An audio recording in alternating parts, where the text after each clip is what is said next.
Hello everyone and welcome back to F1 2019 in the Monaco Grand Prix. Right now we're just checking, the usual messages like the weather forecast and some of the development updates going forward. It seems like Racing Point has actually gotten back in front of us. We were the same pace in Spain where we got 12th, but now we're actually behind. And that's not the best it could be. We could have gotten a few upgrades into this weekend as well, but I think we have some upgrades coming for Canada and France, two major upgrades, so that's looking really nice for us right now as well, so that's pretty good. And I just want to say that I've actually missed an upload for the first time since the game came out. I've had a video going up every day, but I've actually missed it yesterday for the first time, so that's not the best. But to make up for that, I'm actually going to upload two videos today, which will be this video and the the French Grand Prix, and that might be going up quite late tonight, and then something around noon tomorrow, which would be the actual update for tomorrow. Not the update, the upload for tomorrow. So that's gonna be fine. I'm gonna go fix it, fix the upload schedule, and it's gonna be fine, right? So I have a bunch of videos stocked up. I just need to edit and do some other stuff. But for right now, I will go to practice and come back to you afterwards. So, after doing practice, we got a message from Emma, just, the usual and the weather forecast, and, just the circuit from Jeff, all the usual messages that we get at every single session, at every single weekend, so, it's nothing new. But we're just checking out the rival thing, and it seems like Lando's about to win this, so I might just focus on the rivalry with Weber as we get the aerodynamical upgrades, the pair of them, so that will be fine for now, which is a front and one rear downforce upgrade, which is very nice for us right now.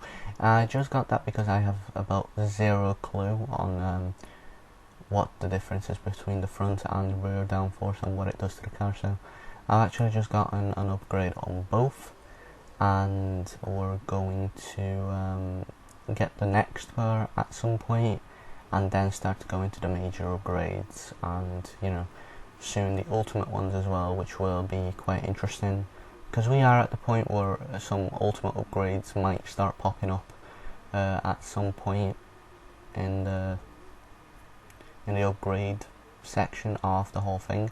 So that will be very interesting, because some teams like Mercedes might actually get them soon enough. So but we have 3 upgrades going into Canada and 1 into France, which I believe is the next weekend.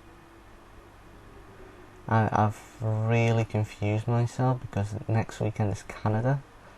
So today Monaco and Canada's going up, and then France tomorrow. Is that correct? I'm really confused. Well, I'm gonna sort it out. Either way, if you haven't checked out any videos prior to this, go check it out right now. Go to my channel, check them out there. I'm not going to leave a description. I'm not going to leave a video in the description because I usually don't do that thing.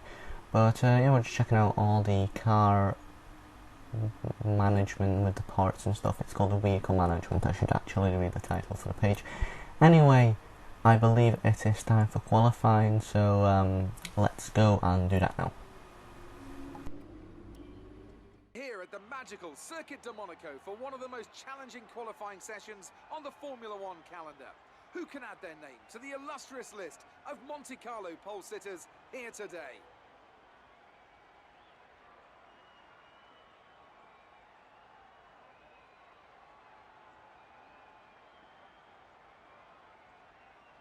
With the weather as it is today, Anthony Davidson, We have, to some extent, to throw the form book out of the window. Who do you see having the advantage on this slippery, unpredictable track surface? The trouble is, Crofty, they need to be thinking about the race tomorrow. You don't want to go jacking up the ride heights and piling on a few points of extra downforce that you're not going to want in the Grand Prix itself. The Parc Fermé regulations mean that you have to make that choice. The best thing the drivers can do is adapt with the tools they have available in the cockpit. Moving the brake bias forward will help stop the rear end slipping out under braking, and opening up the differential can really help tame the oversteer on corner exit. The drivers that can make best use of these techniques will have the best chance for success here today. So, on our banker lap time here, just in the hairpin, I believe we are the car in front of Lando, so it's all going too well.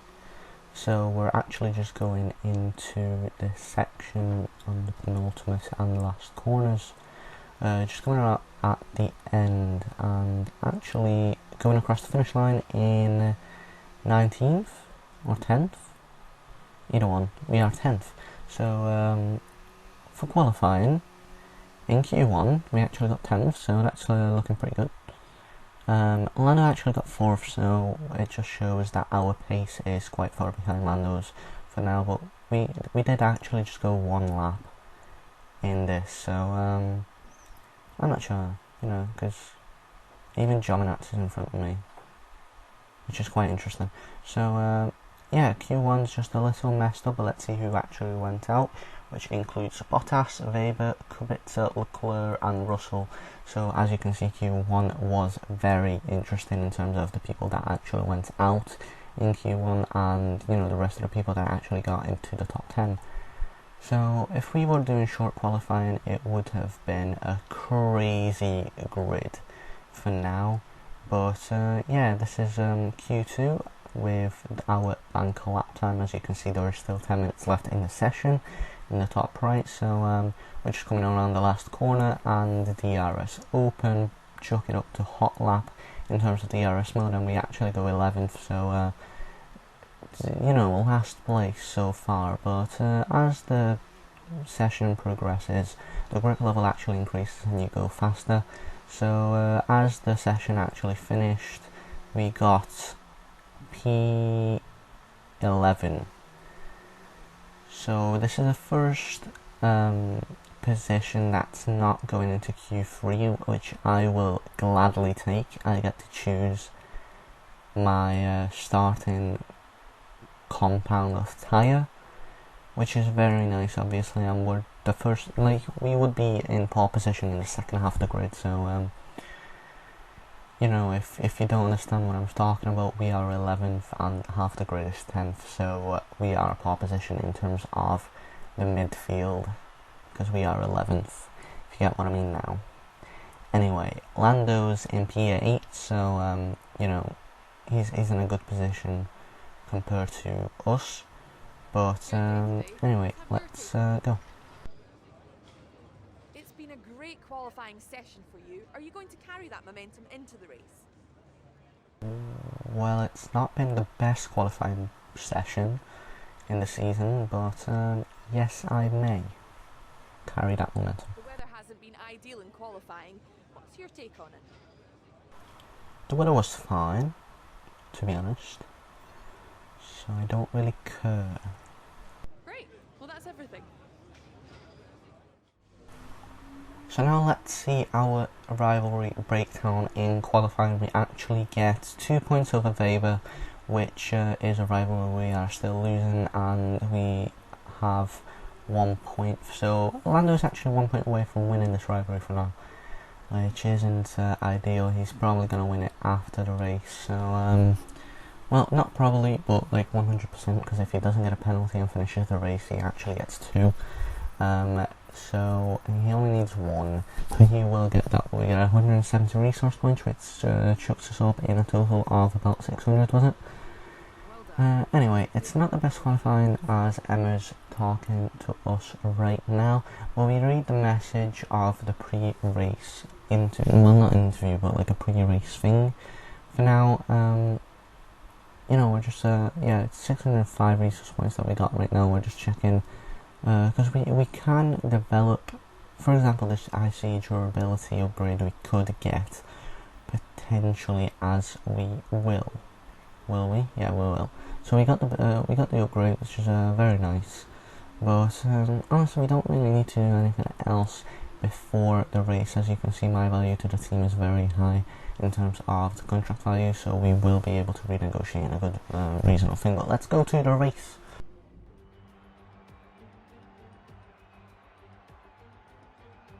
A proper road race, and in the true meaning of the word. That was how Mr. Monaco, the late great Graham Hill, once described this iconic event. The cars we drive have come a long way in the intervening half-century, but still we race on those same public roads beside the Mediterranean Sea. There's no victory more coveted than that of the Monaco Grand Prix. The astonishing Circuit de Monaco is, for all intents and purposes, virtually unchanged since its inaugural race back in 1929. The faster cars of today, though, ensure the 19 corners past the casino and along the seafront remain as thrilling as ever. A 2.1-mile lap here takes us around an entire country, yet never more than inches from the race-ending barriers.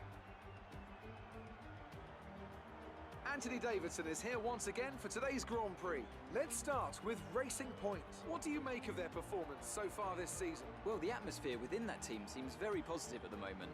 Everyone seems like they're in great spirits and having a lot of fun doing what they do, and that's definitely contributed to the performances we've seen.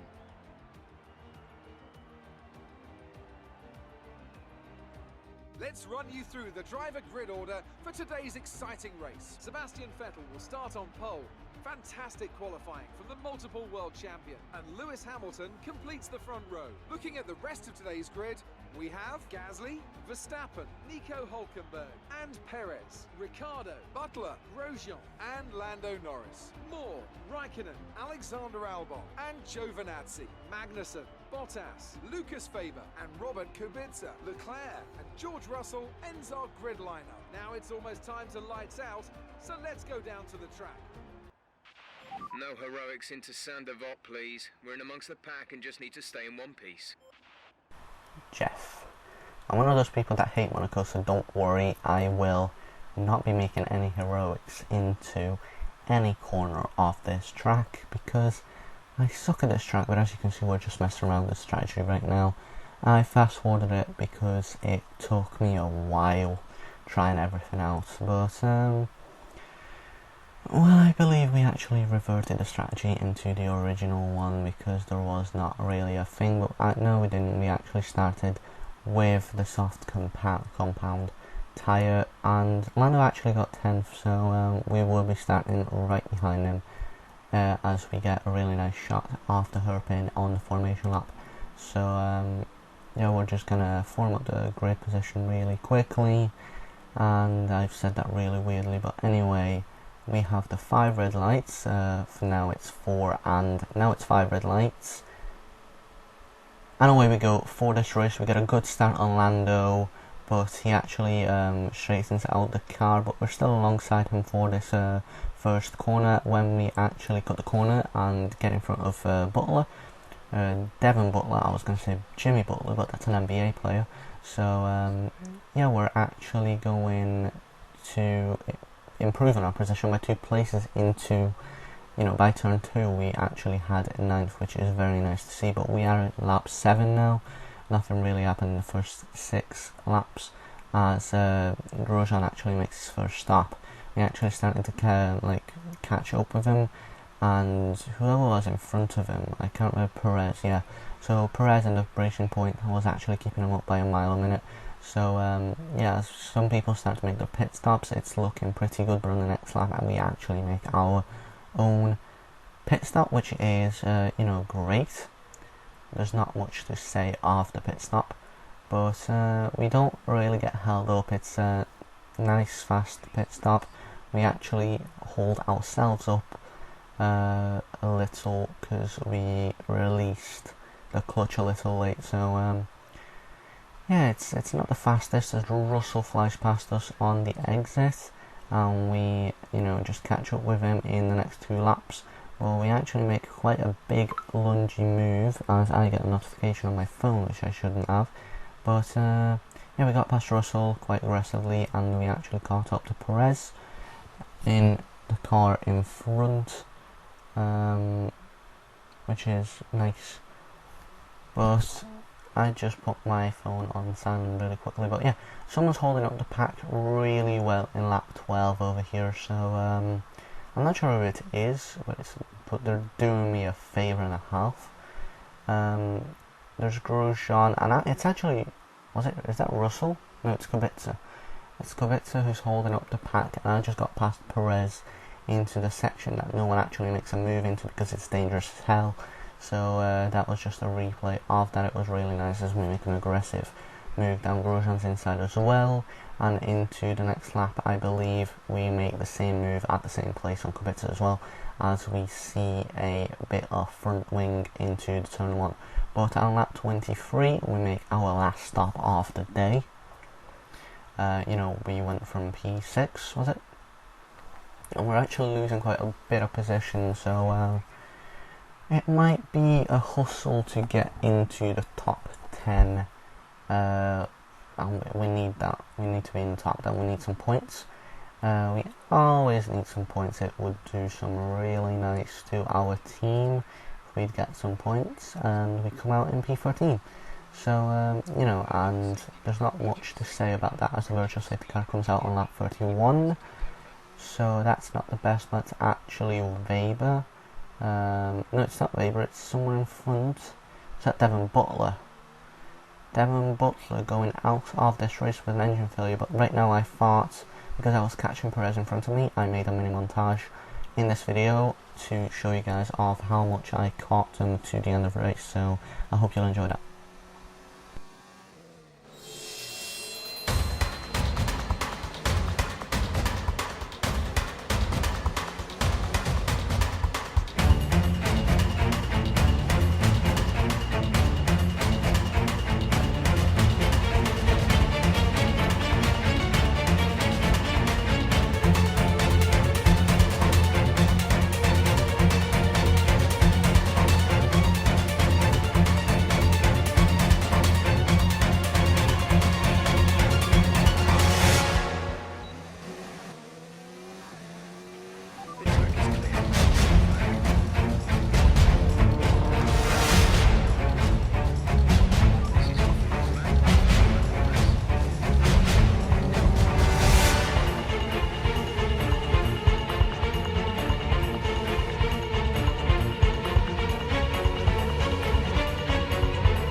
And we get P10, so, as you could see, I have put Perez in the wall really badly, and I didn't get a penalty for it because I didn't actually see that he was still on my side. He was in my blind spot, but I felt really bad for him during that phase, but I had to keep pushing to get P10, and Raikkonen also very nearly got us back on the straight in the final section, so that was fine. And during this bit I usually don't talk, but I need to debrief you guys after that montage. So Pierre Gasly has won this race to get 25 points, as Lewis Hamilton and not Sebastian Vettel, Max Verstappen takes P2 and 3 in this race.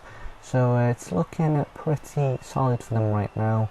But anyway, let's go and see all the results in terms of everyone. Let's have a quick look at how the drivers' standings have changed. Sebastian Vettel will be very happy with that result as he extends his championship lead.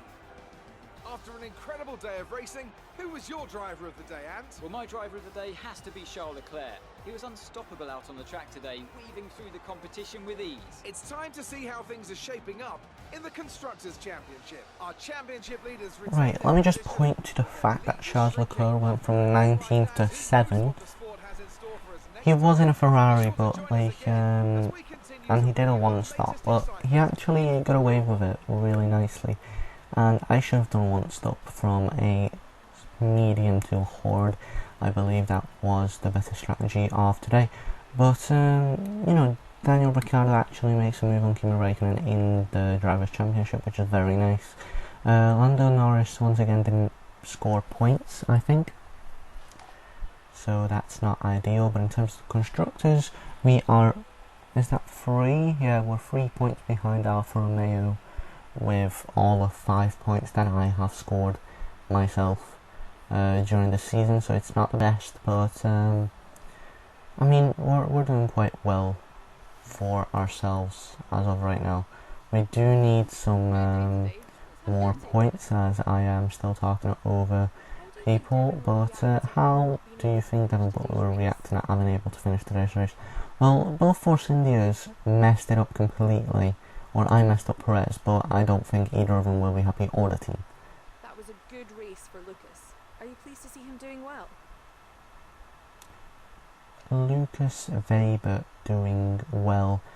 I believe I would be happy to see Lucas doing well. He was my teammate, he was a full racer, and I am happy he was my old teammate, so I am pleased. Rivalry going on, but it looks like he bested you.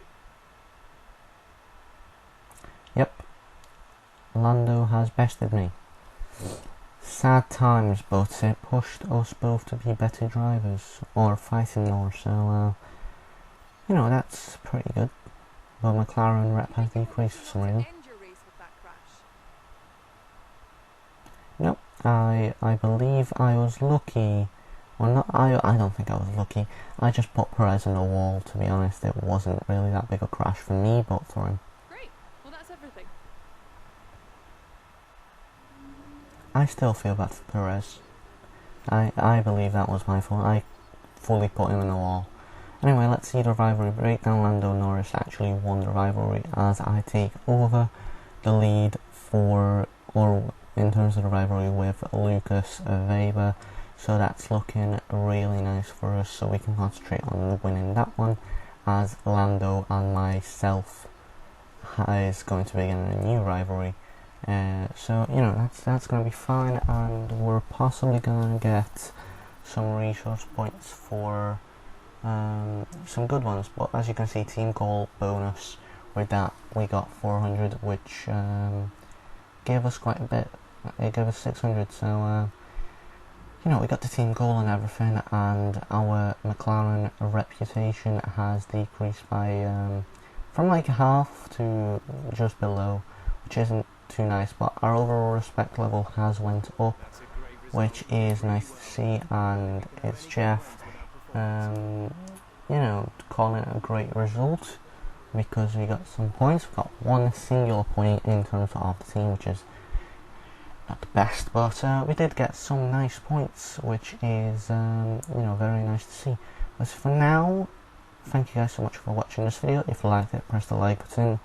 Don't forget to comment and subscribe, and press the little bell icon next to the subscribe button so you never miss an upload. And I will leave you with the race highlights for now, as I make my goodbyes, so I'll see you guys in the next one. Goodbye.